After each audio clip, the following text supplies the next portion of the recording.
What is up, YouTube? Welcome back to a brand new video. In today's video, guys, I'm gonna be showing you this dog pet system clone thing I made. So you just press E to prompt it, and then you buy it, and then you get your dog. You get your dog. He's not animated because I can't animate dogs. And plus, this was a steady mesh. There was no bones in it or anything. And I'm not doing all that, y'all. I'm not gonna be animating this thing. So y'all can animate it if you want. Y'all, what the hell? Why does this thing have so many toes? One, two, three, four.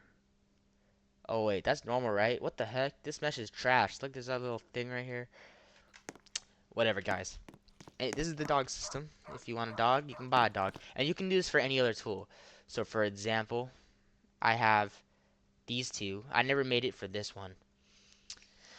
But yeah, this is the dog, and it basically when it checks if you buy it, and once you, because this script, the only thing it has is like the rotation and the prompt and the purchase.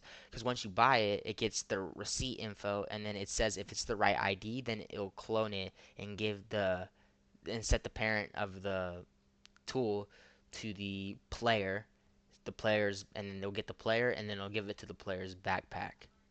So yeah.